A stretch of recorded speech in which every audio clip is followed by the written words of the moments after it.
देवोत्थानी एकादशी इसको कहते हैं। भगवान श्री कृष्ण ने कहा कि हे धर्मराज, अब मैं तुम्हें प्रबोधिनी एकादशी का वृतांत सुनाता हूँ। इस संबंध में एक समय नारद और ब्रह्मा के बीच हुए वार्तालाप को सुनिए। ब्रह्मा और नारद जी से बात हो रहा था। हे युधिष्ठिर, पापों को हरने वाली और मुक्ति देने वाली इस एकादशी का महात्म सुनिए। कार्तिक मास की देव प्रबोधिनी एकादशी तिथि महान पुण्य देने वाली है, जो फल 1080 थे और 100 राजसूय यज्ञों से मिलता है। वही देव प्रबोधिनी एकादशी से व्रत मिलता है। नारद जी ने ब्रह्मा जी से इसके महत्व के बारे में पूछा। हे पितामह, प्रबोधिनी एकादशी को एक समय भोजन करने, केवल रात्रि को भोजन करने तथा सारे दिन रात उपवास करने से क्या फल मिलता है, आप विस्तार पूर्वक मुझे बताएं। ब्रह्मा जी बोले कि हे पुत्र, एक बार भोजन करने से 1 जन्म और केवल रात्रि को भोजन करने से 2 जन्म तथा दिन रात उपवास करने से 7 जन्मों के पाप नष्ट हो जाता है। जो वस्तु तीनों लोकों में न मिल सके वह हरि प्रबोधिनी एकादशी के पुण्य से प्राप्त होता है।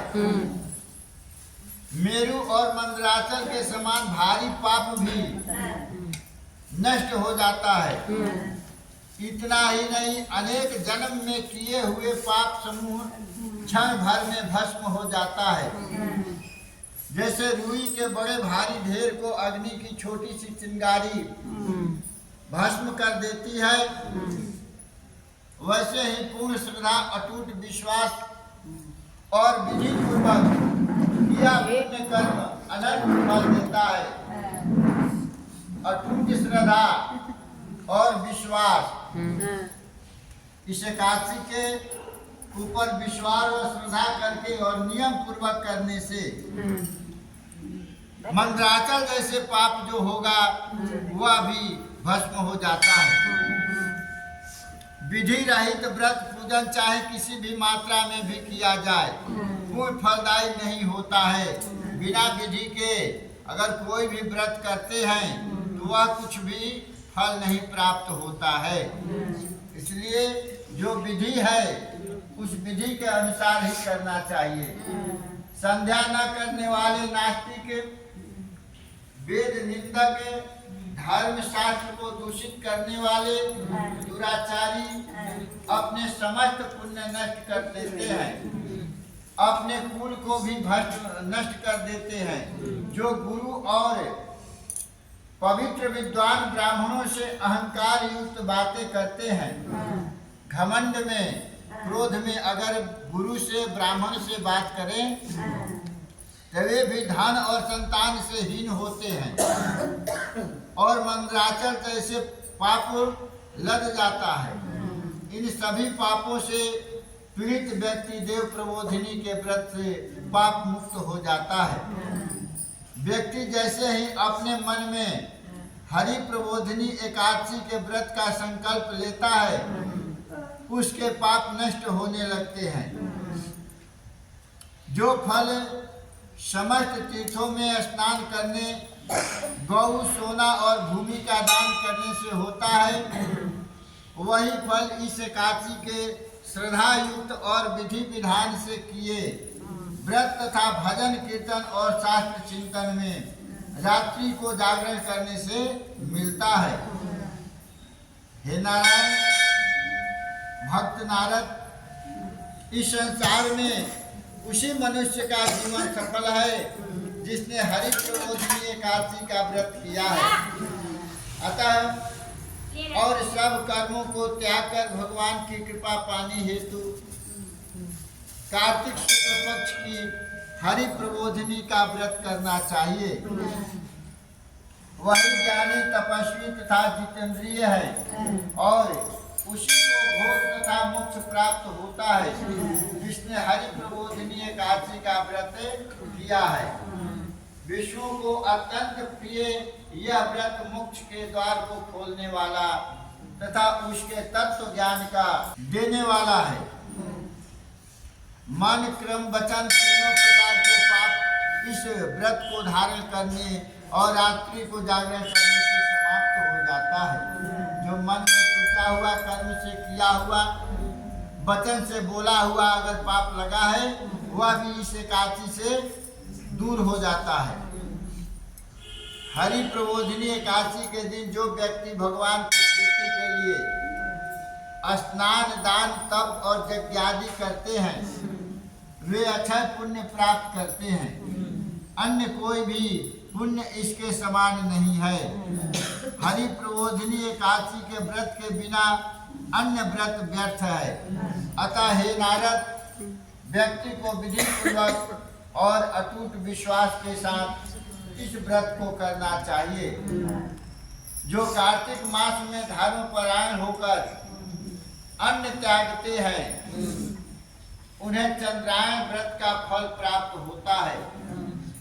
इसलिए सतयुग, त्रेता, द्वापर में हजारों हजार वर्ष तक तपस्या करने से भगवान की छाया मिलता था, लेकिन कलयुग में केवल भगवान के नाम लेने से, कीर्तन भजन करने से ही प्रभु का कृपा प्राप्त होता है। कलयुग केवल नाम आधारा, सुमिर सुमिर नर उतरहि पारा। कलयुग ऐसा कोई युग नहीं है, लेकिन इसको भगवान के नाम भी कैसे लिया जाता है कि राम राम सब कोई कहे, दशरथ अस कहे न कोई। जो दशरथ अस कहे तो कहा गया है कि राम राम तो सभी कहता है, लेकिन दशरथ जैसे राम कोई नहीं कहता है। तो भगवान विष्णु की कथा पढ़ते, सुनते या सुनाते हैं उनको उचित फल मिलता है। अतः अन्य सब भगवान विष्णु की भक्ति देने वाली कथा पढ़नी या सुननी चाहिए। जो कल्याण के लिए कार्तिक मास में हरि कथा करते हैं वे स्वयं अपना कुटुंब का उद्धार करते हैं। जो नियम पूर्वक हरि कथा सुनते हैं वे भी अनंत फल पाते हैं। ब्रह्मा जी की यह बात सुनकर नारद मुनि ने कहा कि हे भगवान, प्रबोधिनी एकादशी के व्रत की क्या विधि है और व्रत करने से क्या फल मिलता है, वह भी विस्तार पूर्वक कहिए। नारद मुनि की बात सुनकर ब्रह्मा जी बोले, ब्रह्म मुहूर्त में जब 2 घड़ी रात्रि रह जाए तब उठे, शौच आदि से निवृत्त होकर दंत धावन आदि करें। उसके बाद नदी, तालाब, कुआं, बावड़ी या घर में जैसा भी हो फिर एकादशी व्रत का नियम ग्रहण करें। उस समय भगवान को साक्षी मानकर संकल्प करें कि हे भगवान, आज मैं निराहार रहकर निराहार रहकर व्रत करूंगी। आप मेरी रक्षा कीजिए। तत्पश्चात श्रद्धा विश्वास से व्रत करें, भजन कीर्तन करें, शास्त्रों का पाठ करें और सुने। रात्रि को भगवान विष्णु के आगे प्रबोधिनी एकादशी के दिन पूरी सामर्थ्य से पुष्प, फल आदि सर्वोपचार से विष्णु भगवान का पूजन करें। शंख के जल से भगवान को अर्घ्य दें। कार्तिक मास में बिल्वपत्र से भगवान की पूजा करने पर अपार पुण्य मिलता है। कार्तिक मास में जो तुलसी से भगवान का पूजन करते हैं उनके पाप नष्ट हो जाते हैं। तुलसी दर्शन,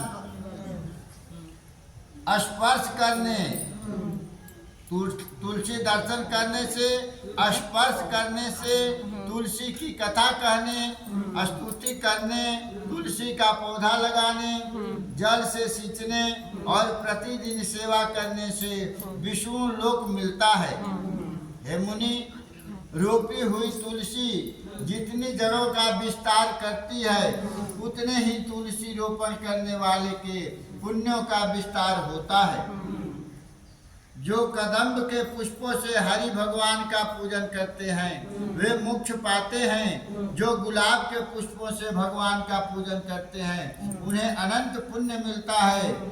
जो वकुल और अशोक के फूलों से भगवान का पूजन करते हैं वे सूर्य चंद्रमा के रहने तक किसी प्रकार का शोक नहीं पाते हैं। जो व्यक्ति सफेद या लाल कनेर के फूलों से भगवान का पूजन करते हैं उन पर भी भगवान प्रसन्न रहते हैं। दूब के अंकुरों से भगवान की पूजा करने वाले पुण्य प्राप्त करते हैं। इस प्रकार रात्रि को भगवान का पूजन कर प्रातः काल होने पर नदी तालाब आदि पर जाएं, वहाँ स्नान जप तथा प्रातः काल के कर्म करें। घर पर आ विधि पूर्वक भगवान की शव का पूजन करें। व्रत की समाप्ति पर सुपात्र विद्वान ब्राह्मणों को भोजन कराकर और दक्षिणा दे भगवान से क्षमा याचना करें। इसके पश्चात भोजन दक्षिणा देकर स्वयं गुरु का पूजन करें। ब्राह्मणों को दक्षिणा दें। जो चीज व्रत के आरंभ में छोड़ने का निश्चय किया था वह ब्राह्मणों को दे। हे राजन, रात्रि में भोजन करने वाला मनुष्य ब्राह्मणों को भोजन करावे और दान करें। जो मनुष्य फलों का त्याग किए हैं उन्हीं फलों का दान करें। तेल छोड़ने वाले घी दान करें। घी छोड़ने वाले दूध दान करें। अन्न छोड़ने वाले चावल का दान करें। जो भूमि शयन का व्रत लेते हैं उनको सज्जा दान सब सामग्री सहित देना चाहिए। मौन व्रत धारण करने वाले को ब्राह्मण और ब्राह्मणी को घी तथा मिठाई का भोजन कराना चाहिए। बाल बढ़ाए रखने वाले को दर्पण, जूता छोड़ने वाले को एक जोड़ा जूता, नमक त्यागने वाले को शर्करा दान करना चाहिए। मंदिर में दीपक जलाने वाले को व्रत की समाप्ति पर ताम्र अथवा सोना के तंबा अथवा सोना के पत्र पर घी बत्ती रखकर विष्णु भक्त ब्राह्मण को दान देना चाहिए। यदि यह संभव न हो तो इनके अभाव में ब्राह्मणों का सत्कार करें। अगर ये सब नहीं कर सकते हैं तो ब्राह्मणों को सत्कार करें। इस प्रकार ब्राह्मण को प्रणाम करके विदा करें। इसके पश्चात स्वयं भी भोजन करें। जिन वस्तुओं को चातुर्मास में छोड़ा हो उन वस्तुओं का ग्रहण करने लग जाए। हे राजन, जो विष्णु भक्त इस प्रकार चातुर्मास व्रत निर्विघ्न समाप्त करते हैं वे विष्णु कृपा के अधिकारी हो जाते हैं। फिर उनका जन्म नहीं होता। यदि व्रत भ्रष्ट हो जाए तो व्रत करने वाला शारीरिक कष्ट पाता है। श्री कृष्ण ने कहा, राजन, चातुर्मास की श्राद्ध सहित समाप्ति पर गृहस्थ और सन्यासी दोनों अनंत फल के अधिकारी होते हैं। चातुर्मास विष्णु भक्ति के लिए मिला एक उपयुक्त अवसर है। भगवान विष्णु को उठाने हेतु साधक को व्रती को बड़ी श्रद्धा और विश्वास के साथ प्रार्थना करना चाहिए। हे राजन, यह पुण्यमयी एकादशी का व्रत करने वाले अपना जीवन धन्य बनाते हैं। भगवान कृष्ण ने कहा, राजन, जो तुमने पूछा था वह सब मैंने बताया। इस कथा को पढ़ने और सुनने से गौदान का फल प्राप्त होता है।